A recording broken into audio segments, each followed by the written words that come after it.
Segunda Carta aos Coríntios. Uma mensagem de consolo, verdade e restauração.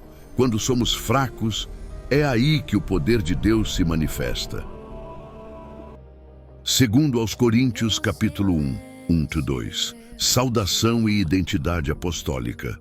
Paulo inicia a carta afirmando novamente seu chamado como apóstolo de Cristo por vontade de Deus.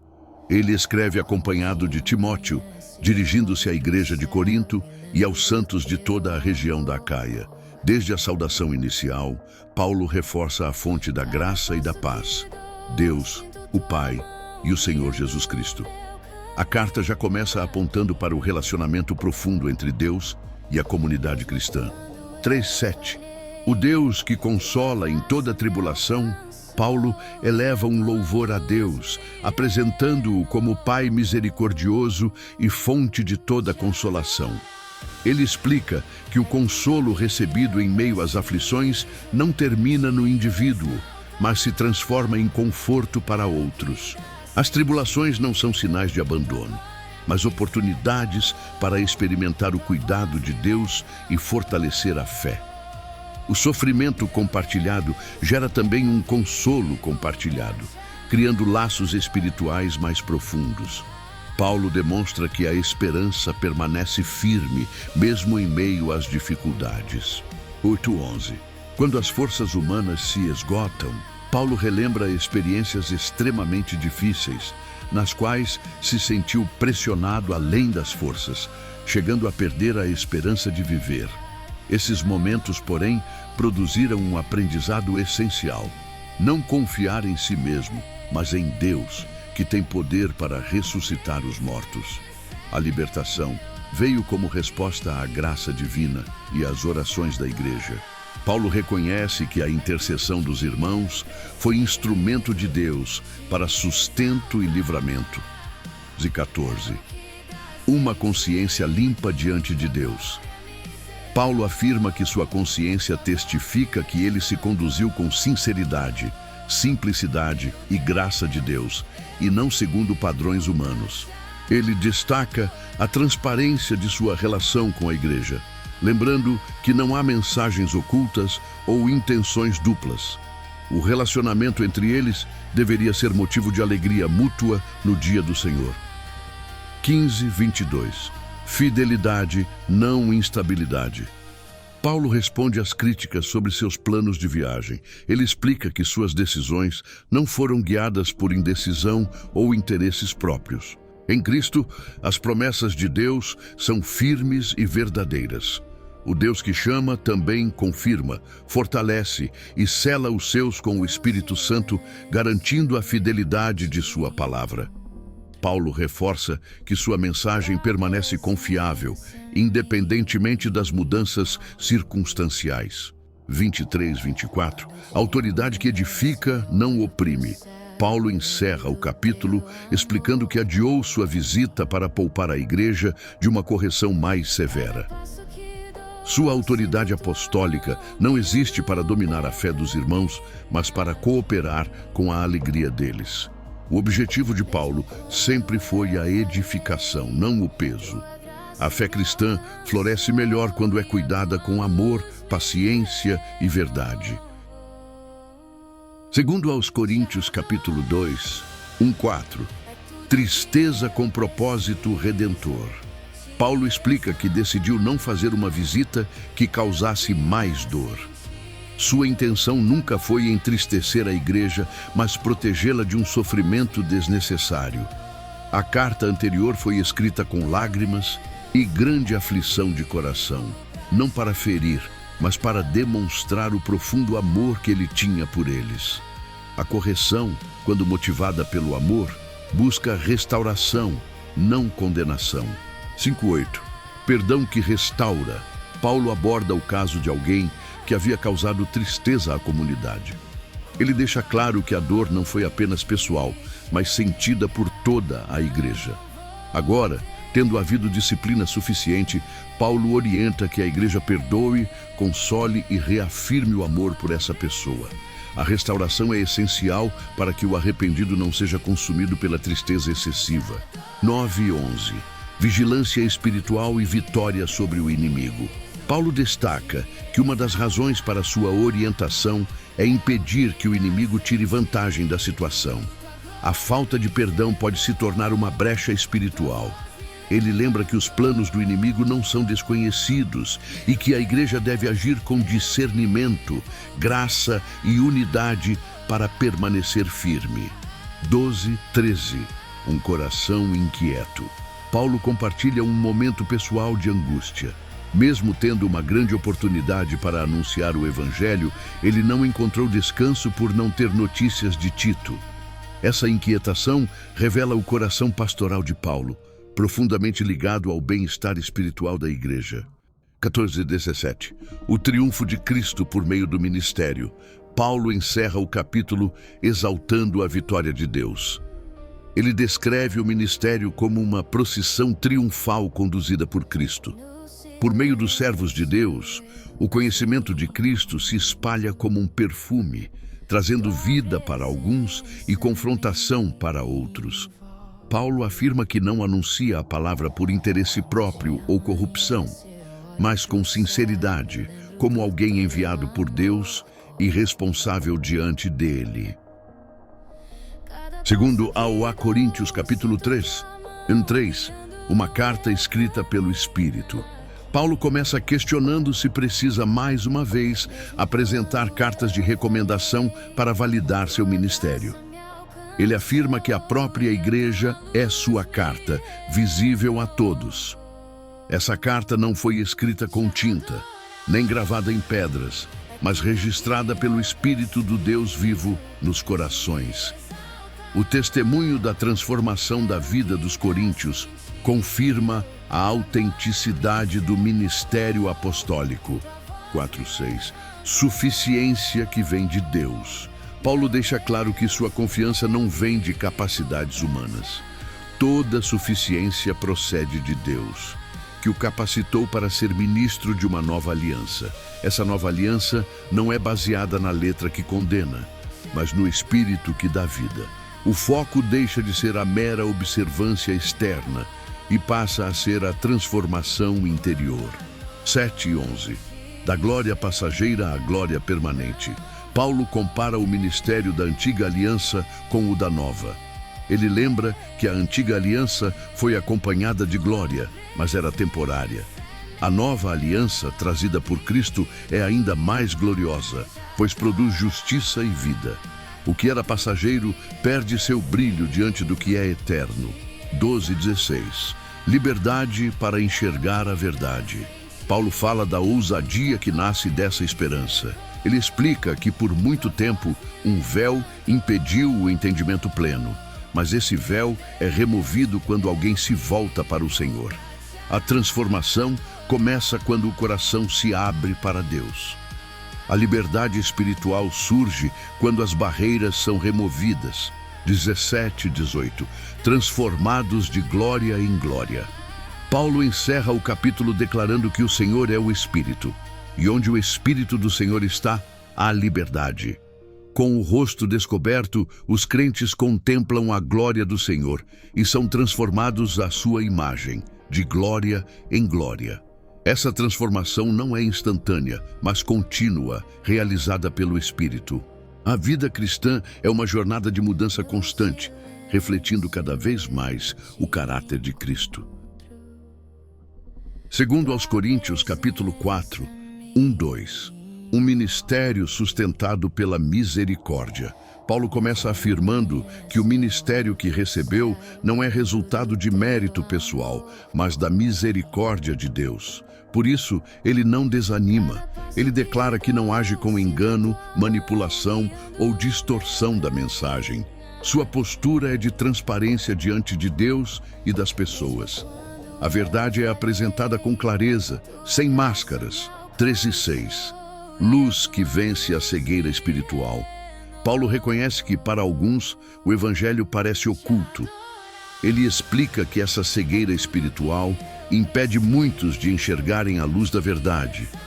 No entanto, Deus é aquele que faz a luz brilhar nas trevas.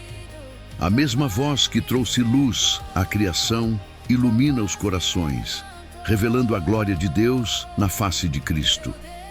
O foco da mensagem não é o mensageiro, mas Cristo como Senhor. 7:12. Tesouros em vasos frágeis. Paulo usa uma imagem poderosa para descrever o ministério, um tesouro precioso guardado em vasos de barro. Isso evidencia que o poder pertence a Deus, não aos servos. Ele descreve as pressões, perseguições e dificuldades enfrentadas, mas afirma que, apesar de abatidos, não são destruídos.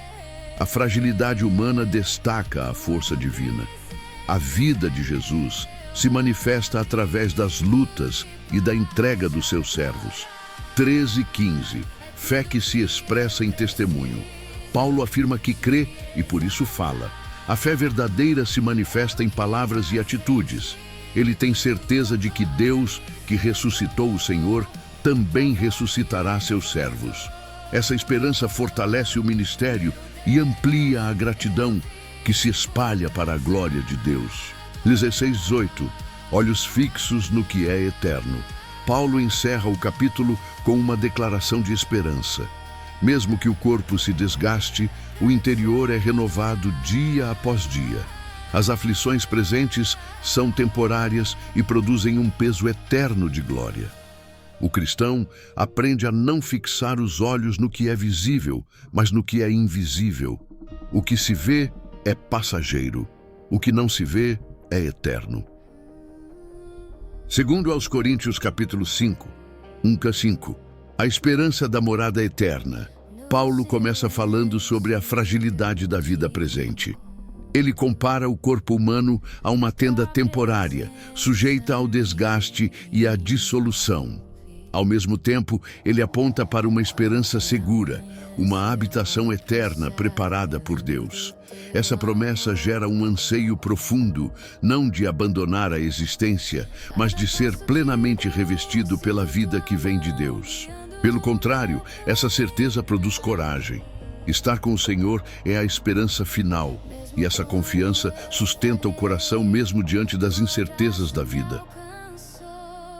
9:10. Viver para agradar a Deus. Paulo declara que o objetivo da vida cristã é agradar a Deus. Esteja a pessoa vivendo neste mundo ou já na presença do Senhor. Ele lembra que todos comparecerão diante de Deus para prestar contas da própria vida.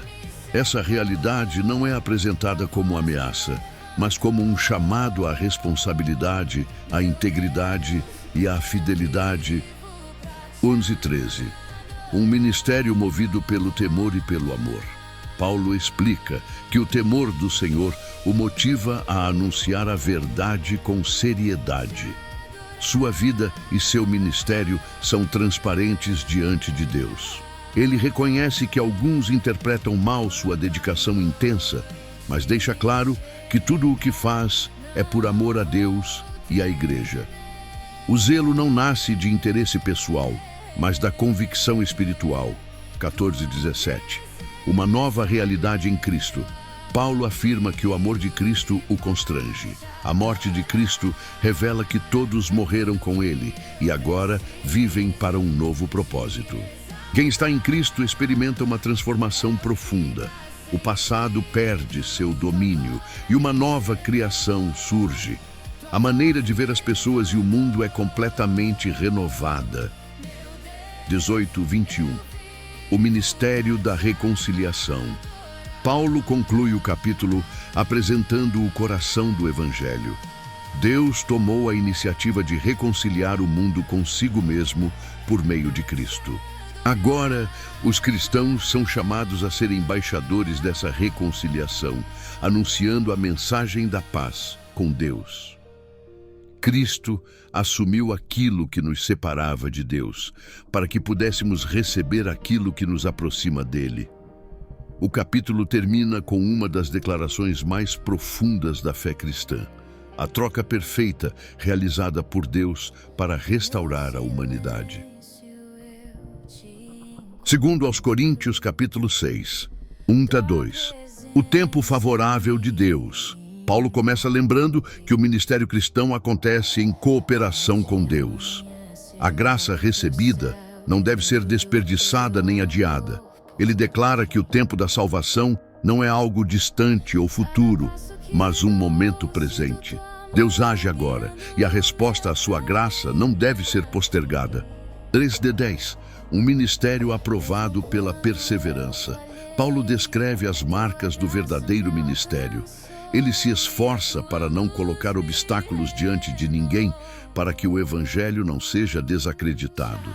Ele lista as muitas aflições enfrentadas, pressões, perseguições, privações e sofrimentos.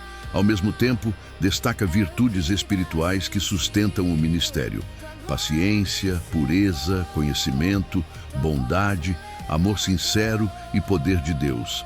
Mesmo em meio a aparentes contradições, honra e desonra, tristeza e alegria, pobreza e riqueza espiritual, Paulo permanece firme, mostrando que a força vem de Deus. 11:13. Um coração aberto. Paulo fala de forma pessoal e afetuosa. Ele afirma que seu coração está completamente aberto à igreja. Se há distanciamento, ele não vem da parte de Paulo, mas da resposta deles. Ele pede que a igreja corresponda com a mesma abertura e amor, como filhos espirituais. O relacionamento pastoral é marcado por sinceridade e afeto genuíno. 14:16. Chamados à separação espiritual. Paulo faz uma exortação clara sobre alianças espirituais. Ele orienta os cristãos a não se prenderem a relacionamentos que comprometem sua fé. Ele destaca o contraste entre luz e trevas, justiça e injustiça, Cristo e aquilo que se opõe a ele. A comunhão com Deus exige fidelidade e discernimento. A igreja é o templo vivo de Deus, onde ele habita. 17:18. Um chamado à santidade e filiação. Paulo conclui o capítulo com uma promessa poderosa. Deus chama seu povo a se afastar daquilo que o contamina, oferecendo em troca um relacionamento profundo. Deus se apresenta como Pai, e seus filhos são chamados a viver em pureza e comunhão com Ele. A separação do mal não é perda, mas ganho de intimidade com Deus. Segundo aos Coríntios, capítulo 7, um chamado à purificação completa. Paulo inicia o capítulo lembrando as promessas de Deus feitas ao seu povo. Essas promessas motivam os cristãos a viverem uma vida de purificação, tanto exterior quanto interior. O temor reverente a Deus conduz à santidade completa. A fé não é apenas crença, mas transformação prática do caráter e da conduta. Dia 4. Reconstruindo a confiança. Paulo pede espaço no coração da igreja. Ele afirma, com consciência tranquila, que não prejudicou ninguém, nem se aproveitou de ninguém. Mesmo após correções difíceis, ele reafirma seu amor e sua confiança na igreja. Sua alegria e orgulho por eles são evidentes, mesmo em meio às tribulações. 5:7. Consolo que chega no tempo certo. Paulo relata um período de grande aflição. Por fora, havia lutas, por dentro, temores. O consolo veio por meio da chegada de Tito, que trouxe boas notícias sobre a resposta da igreja. O arrependimento, o zelo e o carinho dos coríntios renovaram a alegria de Paulo. Deus se revela como aquele que consola os abatidos. 8:12. Tristeza que conduz ao arrependimento. Paulo explica que sua carta anterior causou tristeza, mas não se arrepende disso, pois a dor produziu arrependimento. Ele distingue a tristeza segundo Deus, que conduz à mudança e à salvação, da tristeza do mundo, que leva à morte. O arrependimento genuíno produz zelo, indignação contra o pecado e desejo de restauração. 13:16. Alegria restaurada e confiança renovada. Paulo expressa grande alegria ao ver Tito encorajado pela resposta da igreja. O comportamento dos coríntios confirmou a confiança que Paulo havia depositado neles. O capítulo se encerra com uma nota de restauração completa. Alegria, consolo e confiança mútua. A comunhão foi renovada e o relacionamento fortalecido pela verdade e pelo amor. Segundo aos Coríntios, capítulo 8, 1-5, a graça revelada na generosidade. Paulo começa apresentando o exemplo das igrejas da Macedônia. Mesmo enfrentando muitas aflições e extrema pobreza, elas demonstraram uma alegria transbordante e uma generosidade surpreendente. Esses irmãos contribuíram além do que podiam, de forma voluntária e com grande insistência. Para eles, participar da ajuda aos santos não era um peso, mas um privilégio. Antes de oferecerem recursos, ofereceram a si mesmos ao Senhor. A generosidade nasceu de um coração entregue a Deus. E 6:7. Crescer também na graça de contribuir. Paulo encoraja a igreja de Corinto a avançar nessa mesma graça. Eles já se destacavam em fé, conhecimento, dedicação e amor. Agora, Paulo os convida a completar essa maturidade com a generosidade prática. A vida cristã saudável cresce de forma equilibrada, unindo fé e ação. 8:9. O maior exemplo de generosidade, Paulo deixa claro que não está dando uma ordem, mas testando a sinceridade do amor deles. Ele aponta para o maior exemplo possível: Cristo, que sendo rico, se fez pobre por amor, para enriquecer muitos com a sua graça. A generosidade cristã encontra sua fonte no sacrifício de Jesus. 10:12. Disposição vale mais que quantidade. Paulo lembra que a igreja já havia demonstrado desejo de ajudar anteriormente. Agora, ele os incentiva a concluir aquilo que começaram. Deus valoriza a disposição sincera do coração, não o valor absoluto da oferta. A contribuição aceitável é aquela feita conforme o que cada um tem, e não conforme o que não tem. 13:15. Igualdade e cuidado mútuo. Paulo explica que o objetivo da oferta não é sobrecarregar uns para aliviar outros, mas promover equilíbrio. Hoje, uns suprem a necessidade de outros. Amanhã, a situação pode se inverter. Assim, a comunidade cristã vive em cuidado mútuo, refletindo a provisão justa de Deus. 16:21. Transparência no serviço. Paulo fala sobre Tito e outros irmãos encarregados de organizar a coleta. Ele destaca a dedicação e o zelo deles. Há uma preocupação clara com integridade e transparência, para que ninguém tenha motivo de desconfiança. Tudo é feito de maneira honrada, não apenas diante de Deus, mas também diante das pessoas. Mate 2:24. Amor comprovado em ações. Paulo conclui, incentivando a igreja a demonstrar na prática o amor que professam. A generosidade deles seria uma confirmação pública da fé que possuem. Ele reforça a confiança nos irmãos enviados e lembra que tudo isso glorifica a Cristo. A generosidade se torna um testemunho visível do Evangelho em ação. Segundo aos Coríntios, capítulo 9, 1-5. Preparação que revela sinceridade. Paulo afirma que conhece a disposição da igreja de Corinto em ajudar, mas ainda assim envia irmãos à frente para organizar a oferta. Isso não é desconfiança, mas cuidado. Ele deseja evitar constrangimentos, tanto para os coríntios quanto para os macedônios, caso a contribuição não estivesse pronta. A generosidade verdadeira precisa ser planejada e realizada com responsabilidade. 6:7. A lei espiritual da semeadura. Paulo apresenta um princípio espiritual claro. Quem semeia pouco, colhe pouco. Quem semeia com generosidade, colhe abundantemente. A oferta não deve nascer da pressão ou da obrigação, mas de uma decisão consciente e alegre. Deus se agrada daquele que contribui com alegria, não por constrangimento. A generosidade começa no coração antes de chegar às mãos. 8:11. Deus supre para que possamos repartir.